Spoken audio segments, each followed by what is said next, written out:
अस्सलामुअलैकुम दोस्तों, 23 जनवरी 1959 को 9 हाइकर्स का ग्रुप एक एक्सपीडिशन पे निकला। वो ग्रुप उम्मीद कर रहा था कि वो ओटोटन माउंटेन तक का सफर पूरा करेंगे, लेकिन जब वो एक रात डेड माउंटेन नामी जगह पर कैंप लगाए बैठे थे तो कुछ ऐसा हुआ जिस पर यकीन करना भी मुश्किल है। दोस्तों, जब उनके टेंट को डिस्कवर किया गया तो उनका टेंट अंदर से ऐसे फटा हुआ था जैसे किसी ने जल्दी में अर्जेंसी में अंदर से इसको खोलना चाहा हो, और साथ ही ये सारे हाइकर्स भी गायब थे। आखिर ऐसी क्या नौबत आई कि बर्फानी रात में उन हाइकर्स को टेंट फाड़ के भागना पड़ा, और उनके साथ बाद में क्या हुआ? आइए सुलझाने की कोशिश करते हैं डायतलोव पास इंसिडेंट की मिस्ट्री को।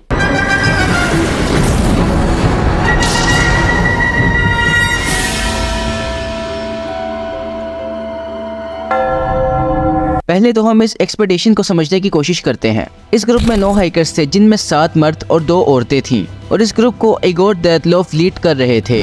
दोस्तों, ये सारे हाइकर्स असल में यूरल पॉलिटेक्निकल इंस्टीट्यूट के स्टूडेंट्स थे, और इनमें से ज्यादातर को हाइकिंग और स्कीइंग का एक्सपीरियंस भी था। ये बताता चलो कि इस एक्सपेडिशन का मकसद सिर्फ यूरल माउंटेन्स को एक्सप्लोर करना था और कुछ नहीं। दोस्तों, 23 जनवरी को इनके सफर का आगाज हुआ, लेकिन फिर 1 फरवरी 1959 को उनके सफर के दौरान कुछ ऐसा हुआ जो आज भी एक मिस्ट्री है। फास्ट फॉरवर्ड 12 फरवरी उन हाइकर्स के वापस आने की एक्सपेक्टेड डेट थी, लेकिन वो वापस ना आ सके। दिन गुजरते गए और हाइकर्स की फैमिलीज और फ्रेंड परेशान होने लगे, और फिर 26 फरवरी को एक सर्च टीम भेजी गई। उस सर्च पार्टी ने हाइकर्स का छोड़ा हुआ टेंट डिस्कवर किया, जिसको अंदर से काटा गया था, और साथ ही साथ उनकी छोड़ी हुई चीजें भी मिली, लेकिन किसी हाइकर का नामो निशान भी नहीं था। चंद महीनों तक ये सर्च ऑपरेशन जारी रहा, और सारे हाइकर्स की बॉडीज अलग अलग प्लेसेस से मिली। कुछ हाइकर्स ने आधे कपड़े पहने हुए थे और उनको सिवियरल इंजरीज हुई थी, जैसे कि फ्रैक्चर्स और इंटरनल ट्रॉमा। एक हाइकर का स्कल फ्रैक्चर्ड था और एक की जुबान ही गायब थी। दोस्तों, इन हाइकर्स की मिस्टीरियस डेथ ने बहुत सी थ्योरीज को जन्म दिया। कुछ लोग मानते हैं कि इन हाइकर्स की डेथ की वजह एवलांच है। अचानक एवलांच आने की वजह से सारे हाइकर्स अपने टेंट से भागे, और फिर इंजरीज की वजह से उनकी मौत हो गई। लेकिन ये थ्योरी इस बात को सेटिस्फाई नहीं करती कि अगर एवलांच आया था तो उनका टेंट स्नो से बाहर कैसे था, और उनकी इंजरीज भी एवलांच से होने वाली इंजरीज से नहीं मिलती। एक और थ्योरी कहती है कि हाइपोथर्मिया उनकी डेथ की वजह है। बहुत ज्यादा सर्दी, थकावट और लो एनर्जी लेवल के साथ हाइपोथर्मिया का सबब बन सकती है, और इस वजह से इंसान अजीब हरकतें भी कर सकता है। ये थ्योरी उन हाइकर्स के कपड़े उतारने को एक्सप्लेन करती है।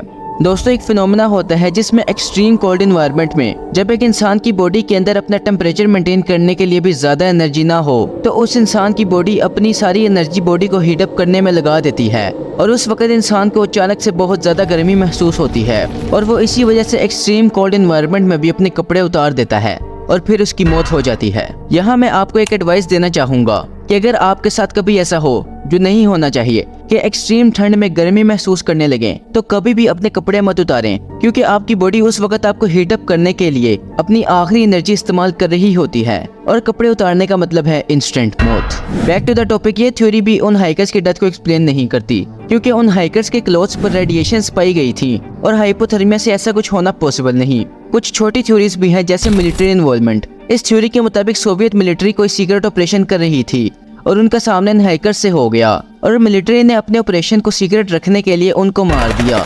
ये थ्योरी हाइकर्स की इंजरीज और उनके कपड़ों पर पाई जाने वाली रेडिएशन को एक्सप्लेन कर सकती है। इनके अलावा एक नेचुरल फिनोमेना जिसको इंफ्रासाउंड कहते हैं, और यहाँ तक कि यूएफओस को भी हाइकर्स की डेथ की वजह बताया जाता है। दोस्तों, डायतलोव पास इंसिडेंट की मिस्ट्री को कभी भी पूरी तरह सोल्व नहीं किया गया। ऑफिशियल सोवियत इन्वेस्टिगेशन का ये कहना है कि हाइकर्स की मौत की वजह एक कंपेलिंग नेचुरल फोर्स है, लेकिन इस कंपेलिंग नेचुरल फोर्स के बारे में भी कोई नहीं जानता, और ज्यादा लोग इसको एवलांच ही समझते हैं। लेकिन कोई भी आज तक इस कंपेलिंग नेचुरल फोर्स की एक्सप्लेनेशन नहीं दे सका। इस केस के ऊपर कई साल इन्वेस्टिगेशन और सर्च की गई, लेकिन कोई ऐसा जवाब न मिल सका जो बता सके कि आखिर उस रात हाइकर्स के साथ सच में क्या हुआ था। तो दोस्तों, ये थी डायतलोव पास इंसिडेंट की मिस्ट्री। होप सो आपको ये वीडियो अच्छी लगी होगी। अगर अच्छी लगी है तो जाकर वीडियो को लाइक करें, और फ्यूचर में भी ऐसा कंटेंट देखना चाहते हैं तो चैनल को सब्सक्राइब कर लें।